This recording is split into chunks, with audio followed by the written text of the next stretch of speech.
ఇక్కడికి వచ్చినప్పుడు నాకు ముందు నేను చెప్పిన దానిపైన India's rise as a global economy strategic leader, 91 economic reforms, మనకు demographic dividend as a windfall gain, అదే సమయంలో late 90s IT revolution, first mover advantage, 2016లో 10వ లార్జెస్ట్ ఎకానమీ, 2025కి 4th largest economy, $4.19 trillion economy, $2,880 per capita, $760 billion exports, 2020కి 3rd largest ఎకానమీగా తయారవుతాం, 2038కి 2nd లార్జెస్ట్ ఎకానమీ అని ప్రిడిక్షన్ ఎర్నెస్ట్ అండ్ యంగ్.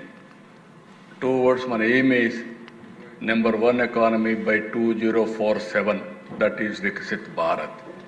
దీనికి ఒకే మీరు గుర్తుపెట్టుకోవాల్సింది right leader, right time, right place, that is ప్రధానమంత్రి నరేంద్ర మోడీ.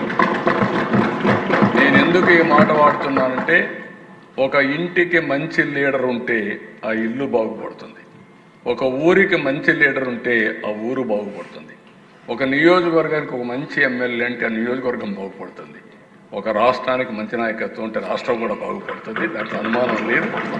అదే నాయకత్వాన్ని నేను పవన్ కళ్యాణ్ గారు, మిత్రులు పవన్ కళ్యాణ్ గారు ప్రొవైడ్ చేస్తున్నాం. మీరే చూస్తారు, ఇంకా రిజల్ట్స్ ఏ విధంగా వస్తాయో చేసి చూపిస్తాం.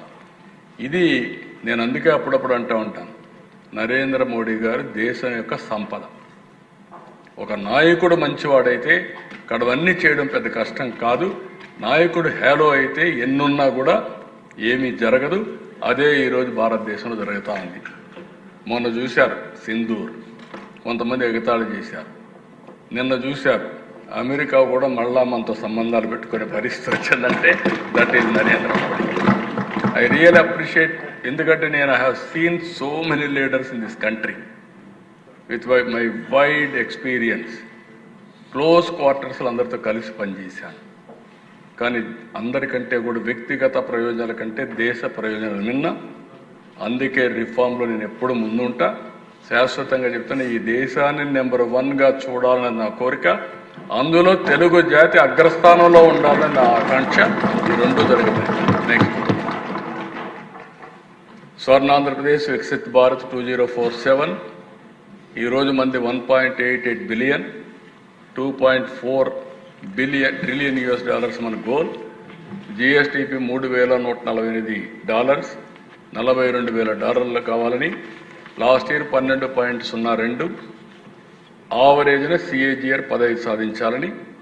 మనకు అబండెంట్ నేచురల్ రిసోర్సెస్ ఉన్నాయి, జాగ్రఫిక్ అడ్వాంటేజ్ ఉంది, సీ కోస్ట్ అడ్వాంటేజ్ ఉంది, స్ట్రాంగ్ డెమోగ్రఫిక్ డివిడెంట్ ఉంది, బ్యాలెన్స్ రీజనల్ డెవలప్మెంట్ పొటెన్షియల్ ఉంది, టెక్నాలజీ అడ్వాంటేజ్ తెలుగు వాళ్ళు అందిపుచ్చుకున్నారు, ఇన్స్టిట్యూషన్ రెడీనెస్, గవర్నెన్స్ డెప్త్, ఇవన్నీ కూడా మనం చూసుకుంటే 5 సంవత్సరాలు 2 విషయాలు మనం గుర్తుపెట్టుకోవాలి. విభజన, దానివల్ల స్ట్రక్చరల్ ఇంబ్యాలెన్స్ వచ్చాయి. హైదరాబాద్లో మొత్తం సర్వీస్ సెక్టర్ అంతా వెళ్ళింది. ఈరోజు హైదరాబాద్ సర్వీస్ సెక్టర్ 67% కాంట్రిబ్యూట్ చేస్తుంది. అదే సమయంలో ఇక్కడికి వచ్చే కొందికి మనకు 45-44%లో ఉన్నాం సర్వీస్ సెక్టర్. అక్కడ అగ్రికల్చర్ 14% తగ్గింది, మన దగ్గర 35% ఉంది. దీనివల్ల నష్టం ఒకసారి చూస్తే మొత్తం మనకు వచ్చే ఆదాయం జిఎస్టిపిలో అక్కడ 9.3% వస్తే మనకు 6.12% వస్తుంది. 3%, 3.3% డిఫరెన్స్ ఉంది. అయితే మనం కుంగిపోలేదు. మనం రిఫార్మ్ తీసుకొచ్చి ఎక్కడికక్కడ ముందుకు పోయాం. 5 సంవత్సరాల్లో 13.5% మనం పెంచుకోగలిగాం. ఆ స్పీడ్లో కానీ పెరుగుంటే ఈరోజు 7 లక్షల కోట్ల రూపాయలు జిఎస్టిపి అదనంగా వచ్చేది.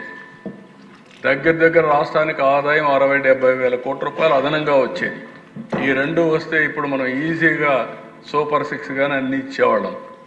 కానీ అది ఆ 5 సంవత్సరాలు జరిగిన విధ్వంసం వల్ల మనం మళ్ళీ ఇబ్బంది పడ్డాము. ఈ 2 ఇబ్బందుల వల్ల సమస్యలు వచ్చాయి. కానీ మనకి ఇన్హెరెంట్ స్ట్రెంగ్స్ ఉన్నాయి, అన్ని పూల్ చేసుకుంటా ముందుకు పోతామని చెప్పి కూడా నేను మీకు తెలియజేస్తున్నాను.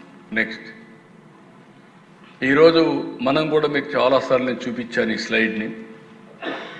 Welfare empowerment balance. అందుకే health, education, nutrition, social safety nets, basic infrastructure, empowerment through DBT, P4 ఇవన్నీ తీసుకొచ్చాం.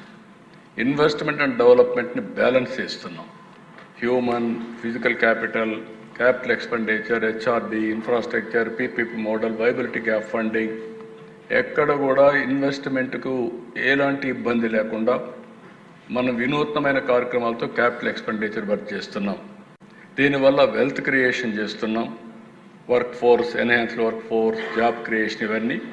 అదే సమయంలో హయ్యర్ రెవెన్యూ జనరేషన్ చేసి more tax revenue, economic stability తీసుకొస్తున్నాం. ఇది short term, medium term, long term plan చేసుకొని ముందుకు పోతున్నాం. నెక్స్ట్ ఇప్పుడు సూపర్ 6 మొన్నే మనం చూసాం. కొంతమంది బాధపడినా సూపర్ 6 మనం ప్రారంభించింది సూపర్ హిట్ చేసే బాధ్యత తీసుకున్నాం. అమలు చేస్తాం. విత్ కన్విక్షన్ మనం చేస్తున్నాం. ఇవన్నీ కూడా ఇంకా రాబోయే రోజులు మనం చేస్తాం.